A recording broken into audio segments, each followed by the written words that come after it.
Welcome back, everyone, to the StarLadder I-League StarSeries Season 3.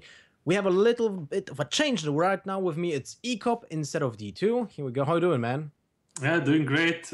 Just came back from France, and yeah, so I'm just spontaneously fitting in for D2 here, but I'm happy to join you, Losar. It's going to be an amazing cast. We have some amazing matches ahead of us, but we have also a little bit of a change in the matches because we'll now see ties against Naiman instead of Frozen. So we'll have a different matchup. It's not about the slower part of the bracket now. It's about the fact that Naiman is in charge of the bracket and he wants to still have that perfect score for him. So now we have the decks for both players. Naiman plays Druid, Warrior, Rogue, and Paladin.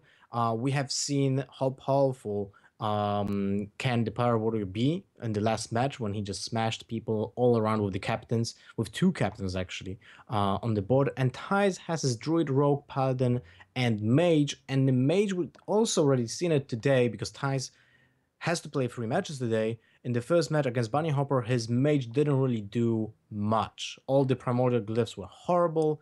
The RNG wasn't really on his side today, but he's looking for redemption right now. Yeah, I'm looking forward to see how this match pans out. Thijs, of course, with his slower lineup, banning the Rogue of Naiman, while Naiman wants to ban the class that deals with his aggressive lineup the best, which would in this case be Thijs's Mage. So yeah, pretty standard bans for both these lineups. A very stark contrast in strategies. So far, it worked out pretty well for Naiman. After all, he's 4-0, still undefeated in his group, looking to make it 5-0. But Thijs wants to put a stop to Naiman's reign of terror here and also get some wins on the board because Thijs currently in his group is 1 and 2. So he needs to try to even out that score and make it into a positive win rate. Yeah, definitely doesn't look positive for Thijs if he loses this match, going 1 and 3 in the group when you have only 7 matches to be played out. Well, you know, it's kind of not positive, right? You want to be at least top 2 because that gives you the direct invite to the LAN finals. If you are 3rd or 4th in the group, still you have a chance because you will get the last chance, which is a double elimination tournament. So still a small possibility of advancing to the other spots of the LAN finals. But Naiman looking in charge with the score is like, I don't know if even if he'll lose all the matches right now, possibly the tiebreakers will be positive for him. But definitely he doesn't want to drop any games, like at all.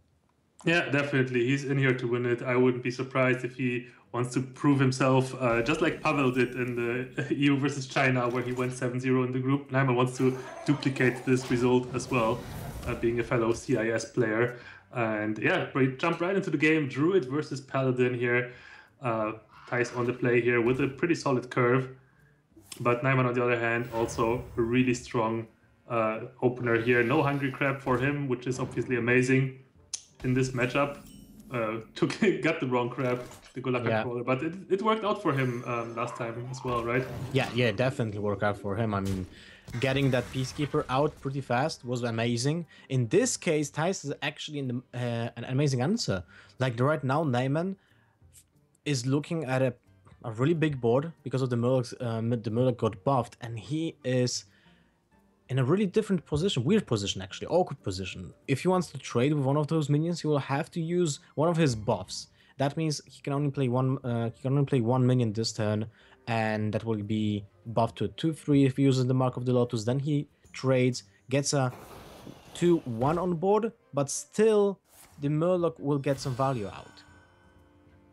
Yeah, that's right. But it's essential to Naiman's game plan to always stay ahead on board. So even if you don't get maximum value out of your buffs, not buffing as many minions as you can, it needs to be done in order to maintain control of the board. Because once you give it to the Paladin, he will not give it back.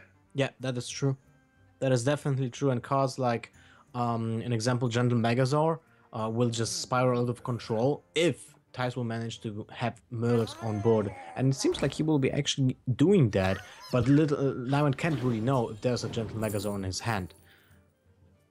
Interesting to see that he didn't want to play Hydrologist first, so he didn't want to have like a noble sacrifice, a redemption example, because he knows that Naiman is getting into a spot where hero power is actually relevant because of the fact that there's a lot of one drops in the deck, so you can squeeze the hero power alongside it. So getting that noble sacrifice wouldn't be like the best choice this turn. Right. In general, like redemption as well. Stuff that puts 1 health minions on the board is typically very easily played around by the Druid hero power. So secret's not as valuable as having just straight up minions on the board. Yeah, that is true. I mean, redemption on a wall eater is fantastic. That's like the biggest target you can get. Maybe on a Finja as well, right? But so far, like this game is pretty early game focused. As you can see, both players trading back and forth, and now, wow. Yeah, would you look at that? Blessing of Kings, obviously putting a huge threat, like creating a huge threat on its own. And yeah, it's very hard for the Druids, especially if they are aggressive Druids that don't run any removal, to deal with big minions like that. So either you have to dedicate a lot of resources into them. By a lot of resources, I mean a lot of minions, or you just have to ignore them and try to raise them. And with the situation that currently is on the board here, Naiman will have a very tough time racing or dealing with this. That is true. I mean, sometimes the Druids are running one swipe, but still, that's only one card in the entire deck that can deal with a 6/4 minion right now. For Thijs, it's very important to be aware of the fact that that consecration, even if it will be used right now, it can be a bait. It can be a bait for the living mana next turn, and the question is, do you want to proceed or not with it? But it's too beautiful to not use it, right? Correct. I mean, Thijs just puts himself so far ahead by using that consecration right now. Sure. And also as well, there might not even be a living mana, but right on time, Naiman drawing that living mana. Look at that. The perfect situation, and Thijs has no way to counteract that. So this might be a way for Naiman here to get back in this game. Wow. That was some draw, man. I mean, if you would have played just Bitter Hydra, that wouldn't be that great. I mean, Thijs could have just ignored, deal the damage to the face, and that's about it. But getting the Divine Shield extra is pretty big. That means the 6/4 minion will have to soak another minion attack, unless, look at that, patches get drawn. Yeah, but still so many stats left on the board for Thijs here, and Naiman will definitely have to try and, I mean, he still has to dedicate a lot of resources to this. That is true. So and he doesn't have the mana to play around with his other cards anymore, since living mana soaked up all of his crystals. So there's no way to buff the living mana tokens right now with the Power of the Wild. And therefore he has to now determine, does he want to dedicate all those tokens to the board right now, or does he maybe want to dedicate a couple to the Megazord maybe, and just utilize the others with the Power of the Wild next turn? But from my perspective, it looks like he's just going to clear all of this. He's at 16 health right now, so he cannot afford to take too much damage. But it looks like he decides after all to maximize his chances of potential comeback on the board. That is an interesting decision, because that 6/4 minion is actually a win condition right now for Thijs. It just needs basically 3 turns, or maybe 2, in case a buff is getting drawn, right? There's still 2 Spike Steeds in Thijs' deck. There's a True Silver Champion, and 2 of those actually, and 1 Consecration.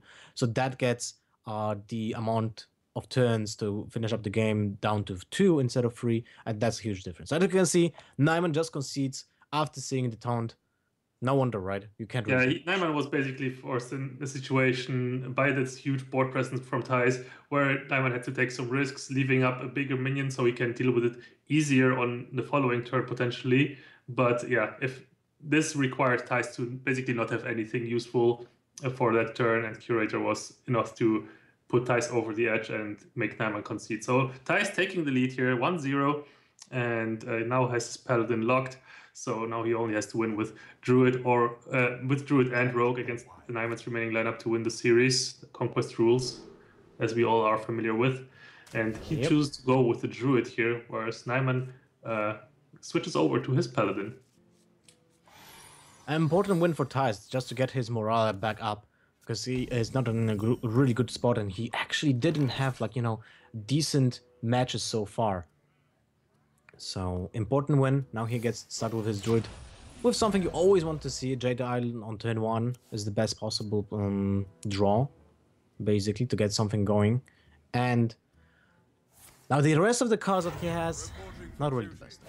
Yeah, either you want to curve out with the Jade cards, so you get huge Jade golems right off the bat, or you want at least additional ramp of some sorts. But Thijs kind of has neither. No Wild Growth, no Jade Blossom for him. Those are the essential cards to just improve the Druid game plan so much. So he gets an additional edge of winning here. But the fact that he doesn't have that ramp means he's going to play a turn slower than he would usually do. So this gives Naiman a fair chance. And when Druid fights fair, that's when Druid puts itself in a losing position. Definitely true. And interesting matchup as well for the Gadsden Auctioneer, because it's so hard for Paladin to remove it, actually, right? If you don't have a weapon, in this case just a Crucifer champion, the Gadsden will always still be on the board, right? So there's some small chance of actually like playing the Gadsden just next turn without even any spells being played on top of it, because you might be aware that there will be no way of your opponent dealing with it.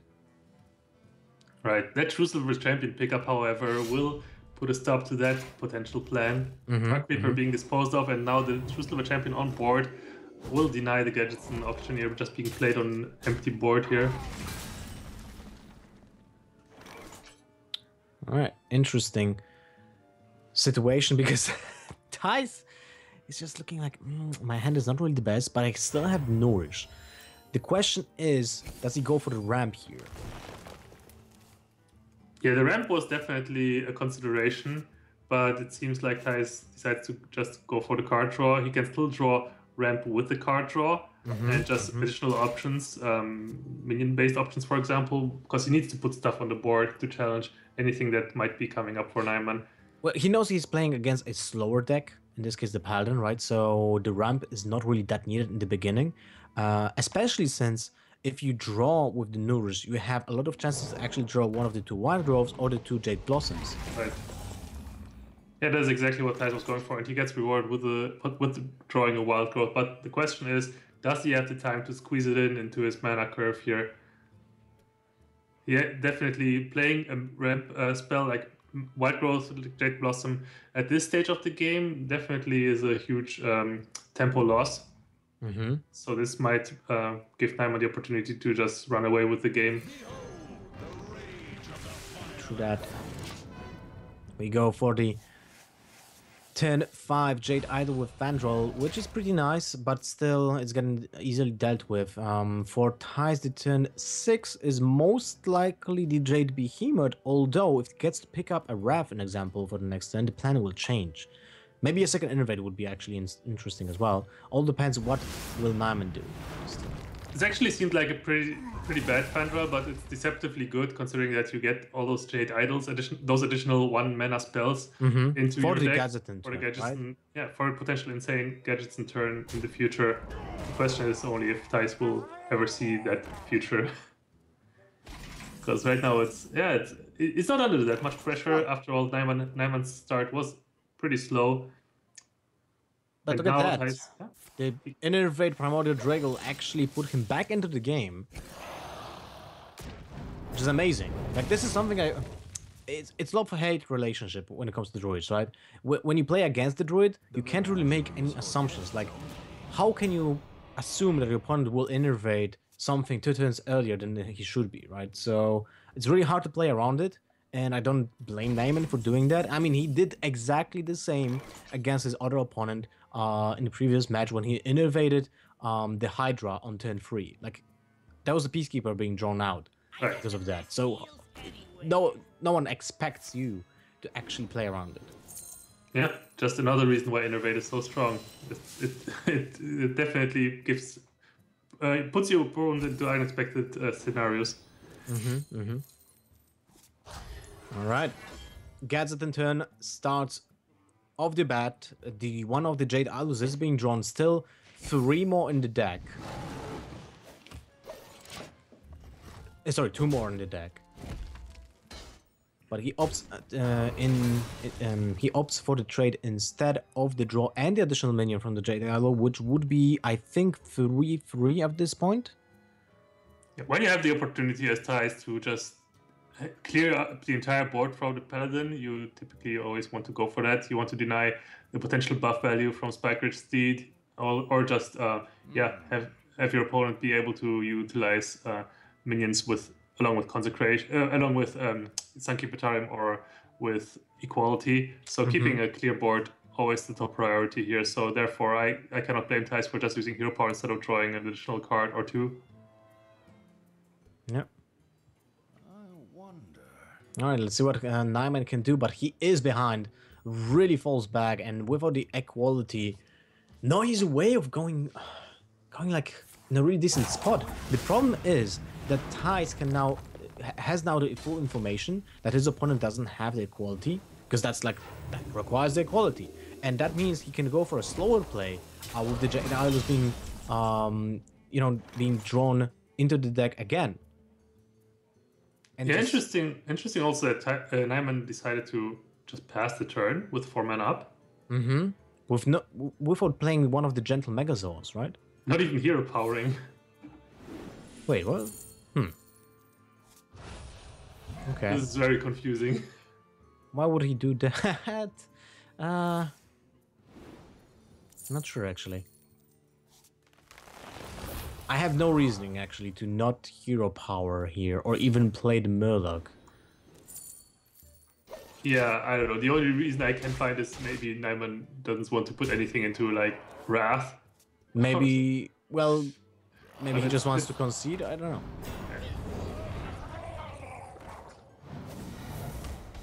Interesting. Well, it's turn 7 for Thijs. Sorry, turn actually 8, right? For Thijs with 10 mana. He ramped twice or once? No, once. Only once. So it's turn 9. We has access to 10 mana. Still 2 Wild Growths in his hand. He can go for the maximum cycle, but he used 2 Innovates already. So he needs mana to use the Wrath this turn. Or the Hero Power. Wrath and Hero Power swipe will deal with the Drake and push 7 damage to the face. But we don't put anything on board as any additional pressure. And your opponent will be able to deal with the Jade Golems on the board, at least one of them. So I like turning and putting just another huge minion on the board. 5/5 and a 5/3 that spawns a 6/6, spells disaster for Naiman. Although he has some means of defense.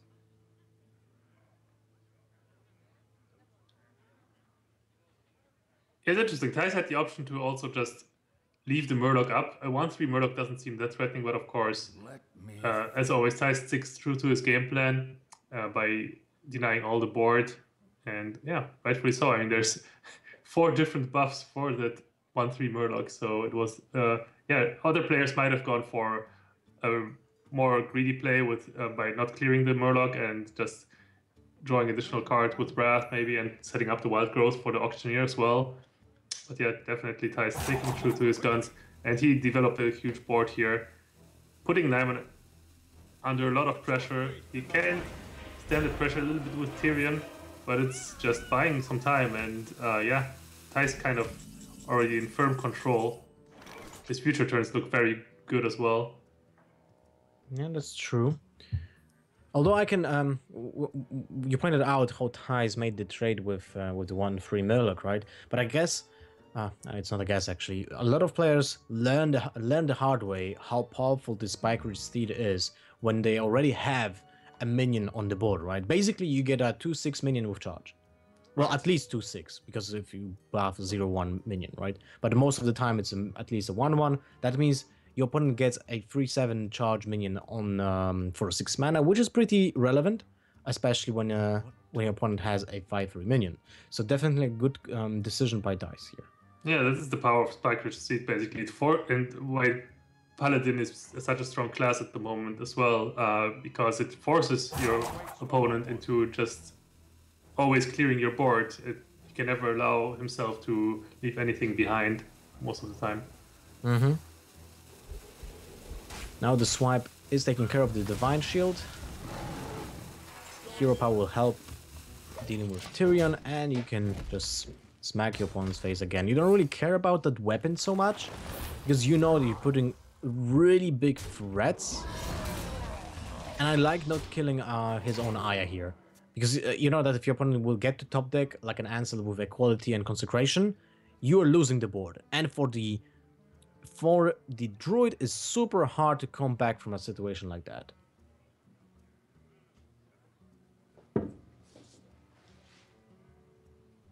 Alright, what does Naiman do here? If he plays Ragnaros, he heals to 14. His opponent has 11 damage. So he saw 2 swipes being played. And I don't think there's another card that will actually help killing him. Feral Rage, potentially. Yeah, you're right. Never mind then. I completely forgot about Feral Rage. Yeah, but it's not much, definitely. I mean, it's just a 2 of. I mean, it's 2 out of however many cards Thijs has right now. So, of course, it is a possibility. But yeah, it's a risk that Naiman might have to take. He decides to go for a little bit of a slower route still, it seems. Yeah, other Peacekeeper plus the Spike Rich Steed definitely putting up a great wall of defense as well. Just trying to set up this Ragnaros for the following turn, I would assume. A little bit, but there we go. Harrison Jones coming into Thijs' hand, crushing that Ashbringer. Wow, that's a draw, I would say. Yeah, it was pretty much Naiman's last hope to actually closing out this game. An Ashbringer representing 15 damage to the face. If Thijs doesn't have the armor gain to heal up, then that's a viable win condition, even in desperate situations in the late game. But now Thijs handled that, so Naiman in a really tough situation now. And a second Feral Rage. How nice. Well, you can use it right now to help out clear the Peacekeeper. If you use it for the attack, you're getting kind of low, but you have access to 2 Behemoths in your hand to put some taunts in the way. So Thijs is not really that worried, especially after you said he dealt with the Ashbringer. There's still a Truce of a Champion available for his opponent, but I guess this is a really good decision right now. Besides, you can typically figure out how much burst the Paladin can do, and it's usually not much. Yeah, if there's not an existent board. It probably shouldn't even be named burst in this case. It's like a burp most of the time. Yeah, pretty much. All right, Naiman recognizes there's nothing he can do anymore to stop the Jade army, and he drops down 0-2 now versus Thijs. So could Thijs be the one to topple Naiman's winning streak here? Well, when you think about it, it should statistically happen at some point, right? So maybe Thijs is destined to do that. He has his rogue left. He has 3 chances to win 1 game. Yeah, but this is, of course, one of the decks that Naiman is targeting with his lineup. After all, Naiman's strategy hyper-aggressive, and this is definitely the deck that Thijs will have most problems with his rogue, basically, against Naiman's lineup. So it remains to be seen if Thijs can pull off a victory. If any deck can do it, it's definitely the rogue. If it gets the quest done very early, then it can pretty much beat any deck. So with Thijs' current start, he has the Shadow Step, he has the Backstab, which is a great anti-aggro card. So as well as the South Sea Deckhand, which deals with minions very well in conjunction with patches. But of course, Backstab and South Sea Deckhand, not really great tools to complete the quest early. He needs exactly this, Igneous Elemental. It offers you a duplicate in 1 card. So. And it helps out with clearing out the early minions from the Druid. But at the same time, it's such a hard matchup for the Rogue, right? Unless you get like an insane hand, which would be basically almost this as Thijs has, but he needs a second Shadow Step, an example. He has the prep for the quest, so that's kind of nuts. But he still lacks something. And for Naiman, the thinking is easy. I just need to deal 30 damage before he can complete the quest, or I should kill him when he can actually complete the quest. It's actually really tough here for Naiman already. He's missing out on so much damage already because he didn't get the one drop, and like having a one drop on turn 1 available to you just offers you so much more free damage potentially. But Naiman here right now with the Vicious Fledgling, trying to make this Fledgling as broken as possible. Thijs has the perfect answer here. Wow, that backstab, clutch backstab, man. Without the backstab, the Fledgling could have run away with the game. Oh, what a horrible draw from Naiman. Yeah, it seems like nothing goes Naiman's way in this game. He can still go for the mini board. Well, of course, they run, but there's a possibility to just play 2 minions. But he lost one card. That one card draw could have been an example living mana instead. And think about that. That would have been a huge difference. Well, it's still not over. Thijs still needs to complete his quest somehow. And yeah, he does have the tools to do it. But first of all, he needs this Igneous Elemental to die. And this is not going to happen this turn. So this quest is still going to be delayed a little bit. That is not going to happen very fast. This is why I'm not really the biggest fan of the Elemental in the build. Like, I always feel when my opponent plays it, I'm like, oh yeah, fine. That's actually the worst card you could have played in your entire deck. Yeah, sometimes you can play around it very nicely, but of course the potential power of the Igneous Elemental in the quest stroke is not to be denied. It's just the fact that it offers you 2 of the same cards in one card. It's just essential to the quest stroke strategy, just like Mimic Bot, for example. In this case, it's kind of silly that you had to play the Ferryman without the combo just to not bounce the minion, right? Because it's not beneficial for Thijs. But it's important to have a little bit of board control because he knows that Naiman will just run out with the game if at some point he will create a huge board and just buff it. Because then Thijs has a hard time to deal with those minions. Yeah. Another unfortunate situation here for Naiman. He reached his 5th mana crystal and didn't manage to draw one of his power cards, right? High-powered 5 mana cards. No living mana, no Bittertide Hydra in hand. So Naiman has to make do with those weaker minions now and buff them. Oy, this is really painful for Naiman here. But he's still trying his best to apply as much pressure to Thijs as possible and hopefully get there. But it's gonna be tough. By not having a 1-drop and not having such a high-powered 5-drop, he gives Thijs enough time to just complete the quest and kill Naiman before he can kill him. Strong second. Well, I'm surprised. 2 Igneous Elementals?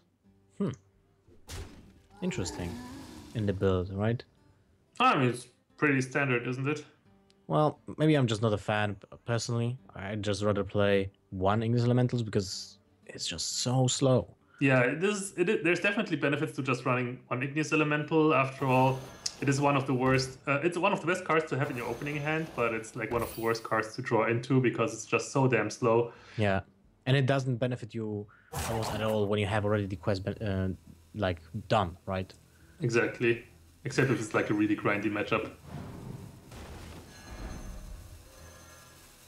Well, Thijs has the ability to shadow step all those small elementals and get that quest going. Prep already waiting in the hand for the crucial turn when he can complete the quest. Gets to 18th life, but it doesn't really make a difference for Naiman because he is aware that every single one of those minions right now will change to 5/5, so he needs to at least kill one of them.